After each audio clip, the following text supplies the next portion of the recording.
competitive race, and we're not surprised that the race has become this close after my opponent has spent probably more than $25 million already, largely in attack ads recently. And so we're going to be unhesitant, as we've said from the beginning, about setting the record straight. And I believe that people of Connecticut know me. They know I'm going to fight for them, stand up for them, work for them, and put them first, and put them above profits. So I think ultimately that message will carry the day. Is it the fact that you financially, with your fundraising, are not in a position to compete head-to-head with her resources that has what some people look at as a delayed start to your campaign?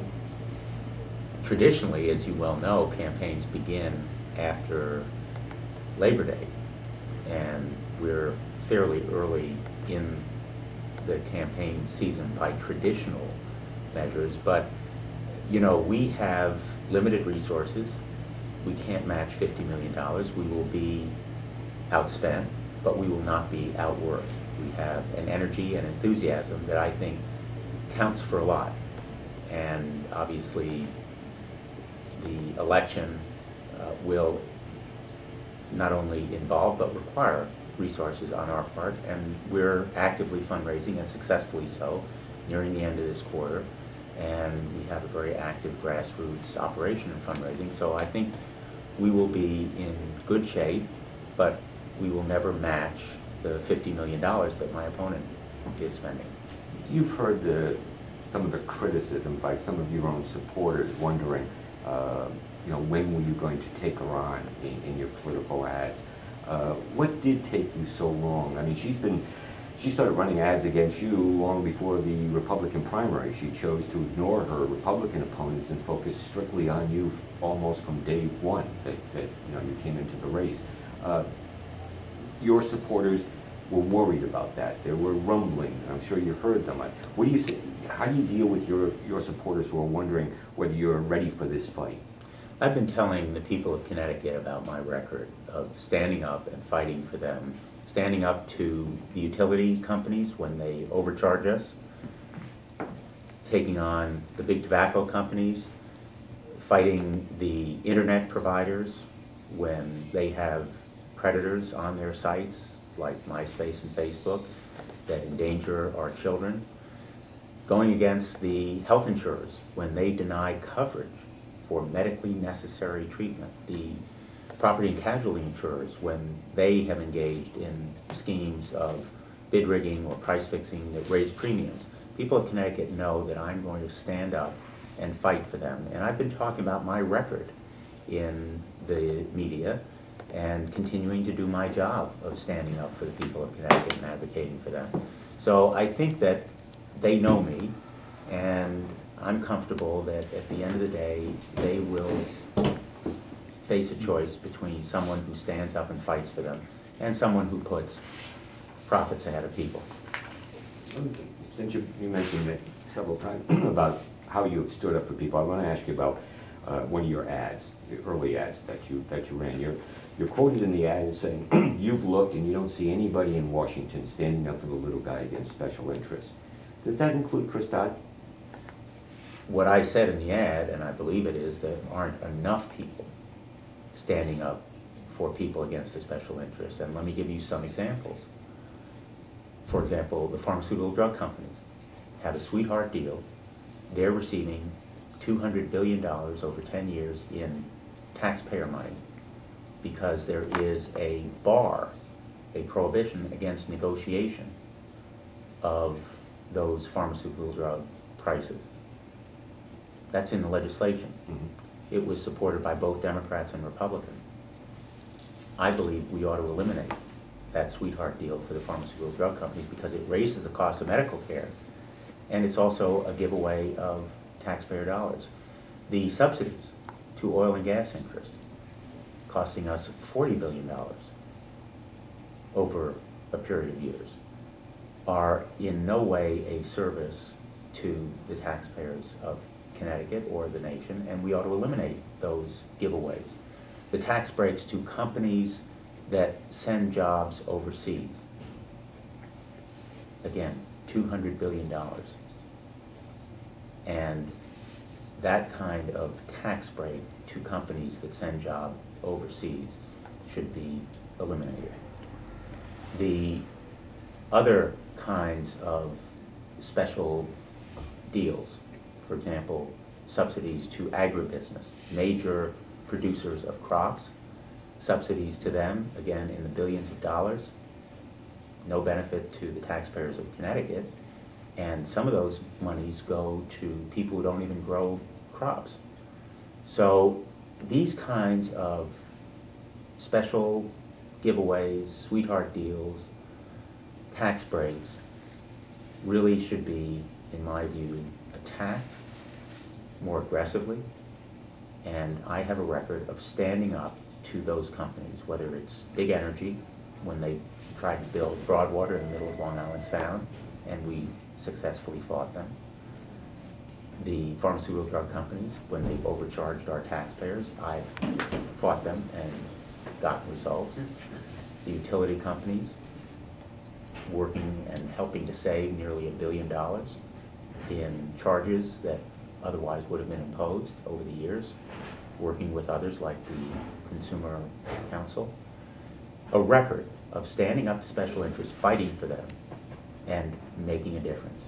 And that's what I meant, that's what I mean when I say that I'm going to stand up and fight for the people of Connecticut in Washington, D.C. Now, I have a plan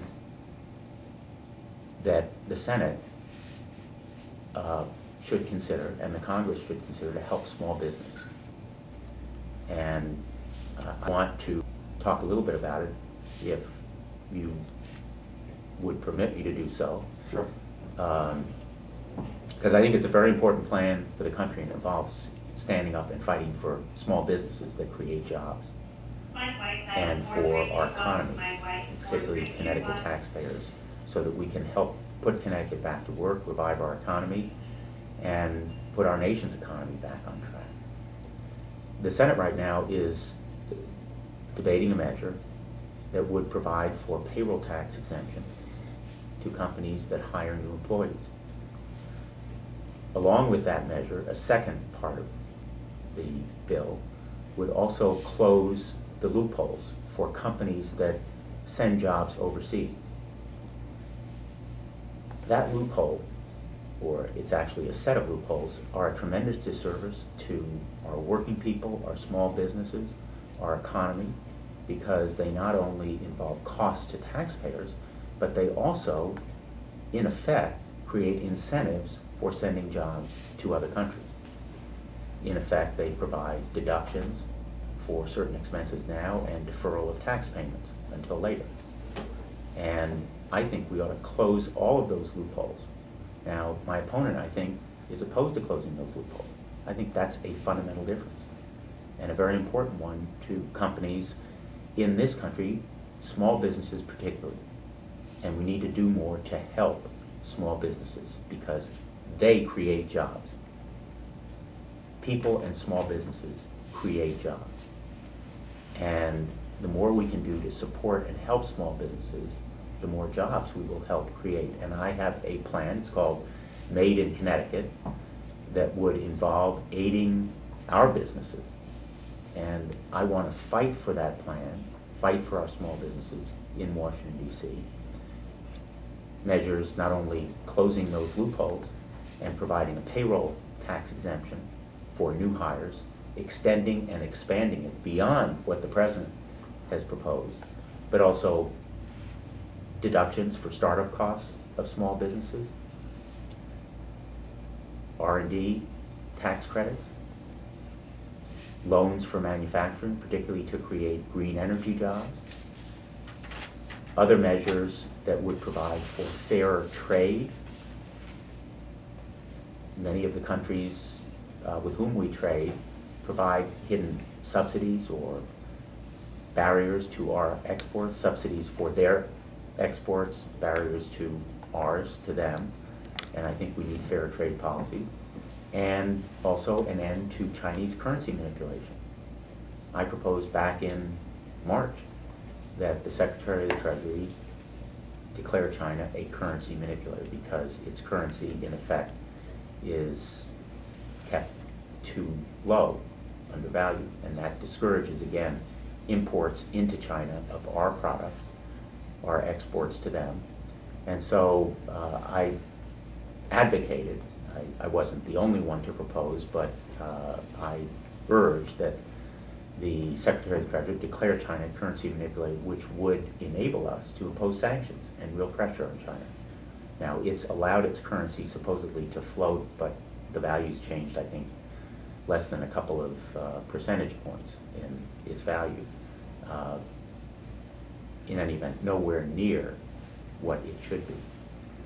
So those kinds of measures, I think, will enable small businesses to create more jobs, and we need a program of buying American products by the federal government. Congressman Chris Murphy is advocating such a measure. I believe strongly that our Department of Defense ought to be buying American products when we're talking about military purchases, not just the end products, but also the components. And I would be fighting for Connecticut products in that process. Made in Connecticut, made in America. And of course, as you may recall, I fought against efforts to dilute the Made in America label when the FTC was proposing to do so back in the 1990s, and enlisted many other attorneys general in that fight. So this program is a centerpiece of what I want to fight to do in Washington. Let me go back to what you referred to earlier about the the special giveaways, the sweetheart deals, and the tax breaks. You're aware, of course, that the partisan politics of Washington right now make it almost impossible to get anything accomplished these days. And there has to be, or there doesn't have to be, and we may not like the way it works, but there are those compromises that need to be made on legislation if you really want to get it passed. I mean, healthcare reform went through all kinds of compromises and et cetera to the point where no one was truly happy with the end result. I mean, I think you'll admit that it's easier from an attorney general's point of view to put up the fight that you've put up over the last 20 years than it will be for Senator Blumenthal to accomplish as much when you have to deal in that kind of political environment that exists today. So how does Senator Blumenthal go down to Washington with a magic wand and gets everybody on the same page so that good gets done? Well, I don't have a magic wand. No one has a magic wand these days, I keep asking. And I've never claimed to have a magic wand, but I have actually, Ray, done a lot of major actions by reaching across the aisle as Attorney General, enlisting Republican as well as Democratic Attorney General. For example, to fight big tobacco, or to work for safety on the internet against MySpace and Facebook and Craigslist. We have coalitions of Republican and Democratic Attorneys General working together, led in part by Connecticut. Connecticut's a small state, but I boxed above my weight by reaching across the aisle and enlisting members of both parties in those efforts. I think common sense needs to prevail. People are angry at Washington and frustrated and anxious about Washington's failure to listen, and rightly so, because I'm as angry and frustrated as anyone about how Washington has failed to listen to us. And if I'm fortunate enough to have this job, I will reach across the aisle, try to eliminate some of the partisan gridlock for common sense measures that are in the national interest, but most important, help Connecticut. I am going to fight for Connecticut first, last, and always. That's my priority, putting the people of Connecticut first. And if the other members of the Senate agree with me, so be it. If members of my party agree with me, so be it. If the President agrees with me, so be it. But I will disagree when Connecticut's interest is best served by an